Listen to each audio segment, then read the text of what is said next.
finance niche. Only a handful have achieved the level of success and influence as Graham Stephan. From his early days as a real estate agent to becoming a YouTuber with millions of subscribers, Graham's journey is an example of hard work, smart financial planning, living below your needs, frugality, consistency, and the power of social media. However, recent times have seen cracks in his once unshakable foundation. Repetitive content, doomsday thumbnails, and sketchy sponsorships have begun to tarnish his once stellar reputation.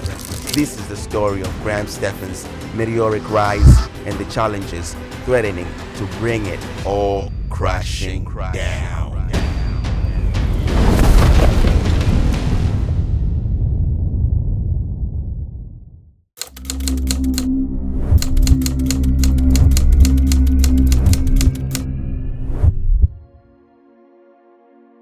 On December 27, 2017, Graham uploaded a video titled How I Became a Millionaire in Real Estate by 26. That video is important because in his own words, he explains his upbringing. I did not come from any sort of wealthy family whatsoever. No one in my family was working in real estate, and both my parents were living paycheck to paycheck. I grew up in a very tiny home here in Los Angeles, so I don't want you to get the impression that I came from well-off parents who were spoon-feeding me deals. My parents knew nobody that was buying and selling multi-million-dollar estates. Both my parents were renters. They were super supportive parents, but it wasn't like they were just making it rain on me. End quote. From this info, we can rule out daddy's money. His journey as an entrepreneur began early in his teens. He worked for a marine aquarium wholesaler, taking and photoshopping pictures of their inventory. He was paid $1 per picture. He made about $20 to $35 per hour. Earning that amount at an early age sparked his interest in entrepreneurship and slowly started shifting his mindset about money. But unfortunately for Graham, that business shut down a few years later when he was about 16. He then decided to become a famous musician by joining a local band as a drummer. Although his band had some major successes, he eventually realized that the music industry was highly competitive and he did not want to risk it all and end up a struggling musician living out of a van, so he left the band.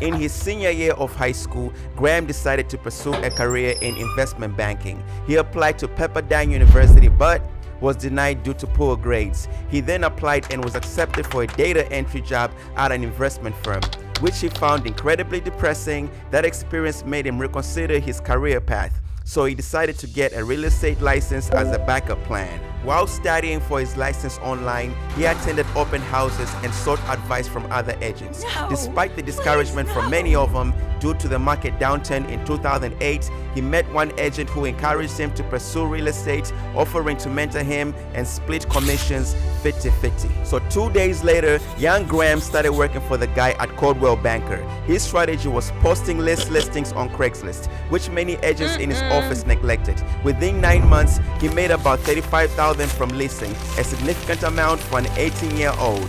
However, his biggest breakthrough came when he met a couple at an open house who gave him the chance to help them find a multi-million-dollar home. He later did that and the commission changed his life. Graham saved all the money he earned in fear of ending up like his parents, who filed for bankruptcy a few years earlier. In 2011, he acquired a few rental properties. These investments provided him with a steady rental income covering his living expenses. As the years went by, he started representing his list clients from Craigslist when they started buying homes. A genius plan which increased his sales volume tremendously. In 2015, one of his co-workers, Jason Oppenheim, launched a high-end real estate business named the Oppenheim Group. He asked Graham to join his team and gave him an offer he couldn't resist. A year later, by age 26, Graham's net worth surpassed $1 million. Not because of this opportunity alone, but also due to all the hard work he put in the previous years building his own clientele list from the ground up.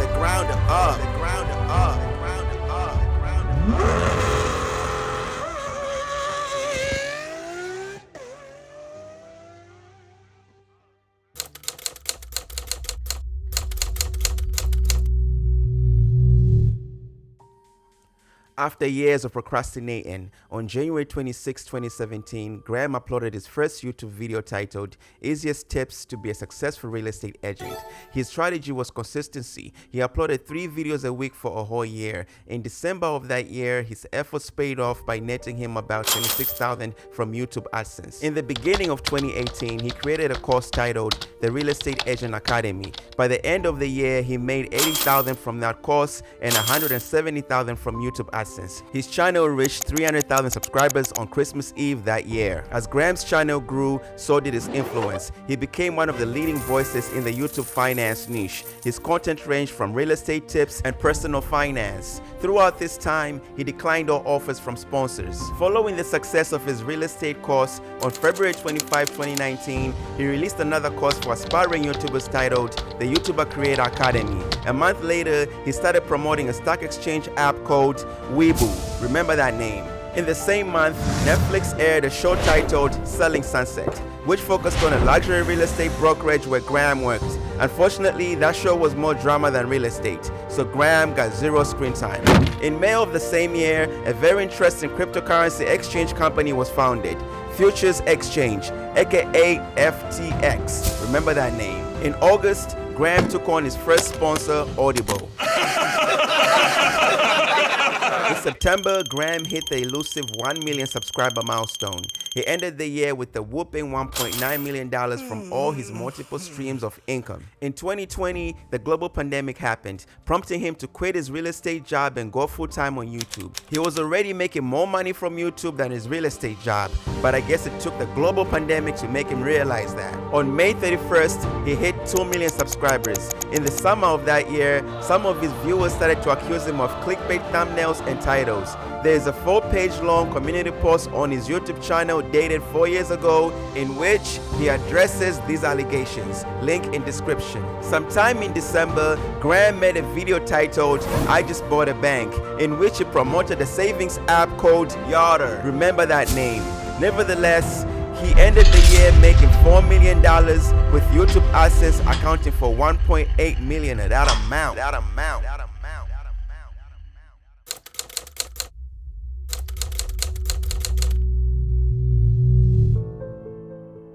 2021 was a very interesting year when it came to the stock market and cryptocurrency.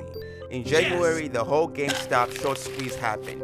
It became global news. Even people who didn't know anything about investing got in the game in hopes of striking it rich.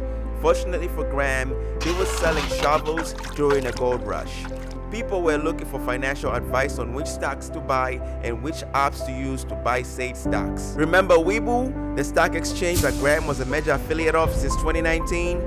Well, now just imagine how much money he made from people signing up using the link in his description. In March, Graham hit 3 million subscribers. In May, the meme stock Dogecoin hit its peak and made a lot of young millionaires. Graham interviewed one of those millionaires on his channel, who is still to this day probably holding on to Dogecoin. Graham was pumping out video after video, taking advantage of this trend. I mean, I don't blame him.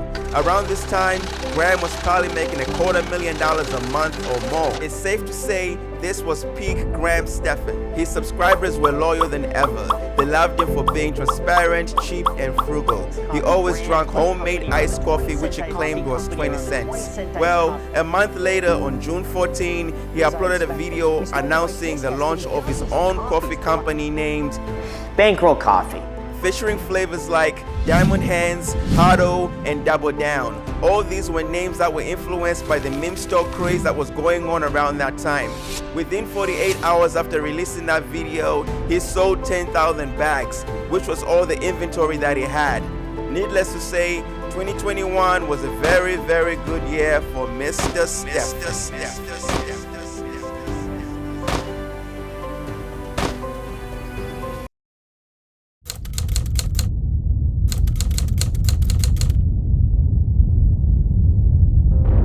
2022 is when it all started falling apart for Graham. Remember FTX, that crypto exchange that was founded in 2019? Well, that company started sponsoring a lot of YouTube finance channels, and Graham's channel was one of those. That year, almost all his videos were sponsored by FTX. Unfortunately for Graham, in November, that company went bankrupt and stopped processing withdrawals. Graham made 2 apology videos addressing the situation, but it was too late. He got blamed by his subscribers. Tons of videos were made calling him a scammer, a grifter, a charlatan, and all kinds of names. Some people actually filed lawsuits against him. His reputation started going downhill from there. In 2023, you can tell Graham was affected by the hate that was slowly brewing. He went from posting 3 videos a week to only posting once. He continued to make videos despite many people calling him a scammer and typing FTX in the comment section. What made it worse is he was part of a YouTube channel named Millennial Money, and 90% of their videos, if not all, were sponsored by FTX. They even had the FTX logo as a watermark in some of the videos. After the crash, all the videos on our channel were deleted, and so was the channel. Which brings us to 2024. His channel growth has slowed down, and so has his views. To make it even worse, remember that video he made titled, "I Just Bought a Bank"? The bank in question was Yotter, a savings app he heavily promoted and invested in. In May of this year, people started screaming and kicking because they couldn't withdraw their money, so there's something wrong there. So who do you think they're gonna point their fingers at? You guessed it, Graham Stephan. His endorsement of the app has left many feeling betrayed and scammed. His reputation now hangs by a thread, and his current videos aren't helping either, because every thumbnail and title seems like it's doomsday. Seems like it's some apocalyptic type, world type, it's the end of the world type shit. Everything is crashing, so hide your kids, hide your wives. It's another market crash video.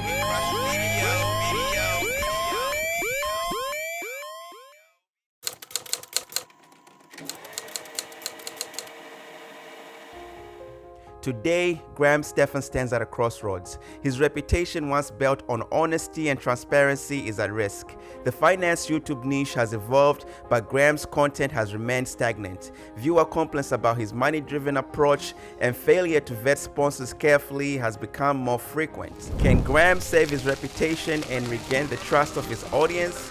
Most likely, but he needs to do a few things. 1. Address issues transparently.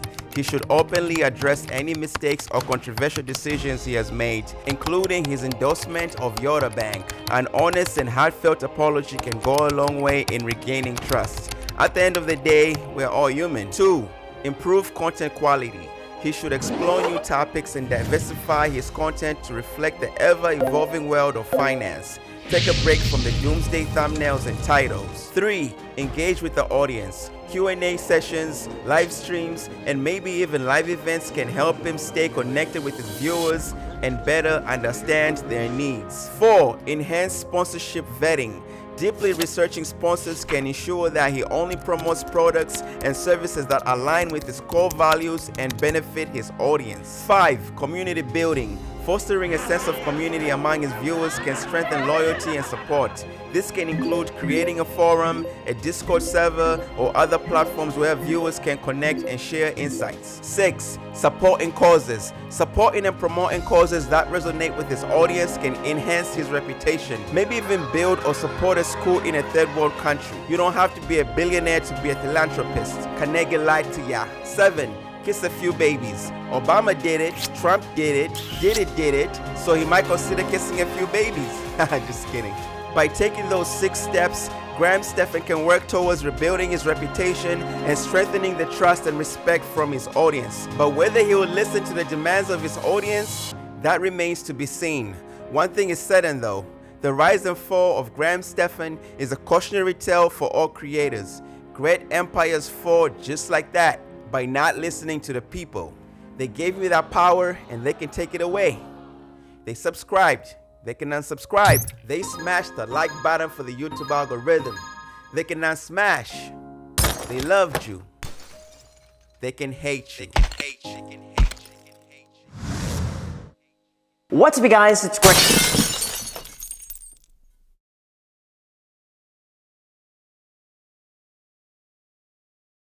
Smash that like button! Let's get that Kibo money.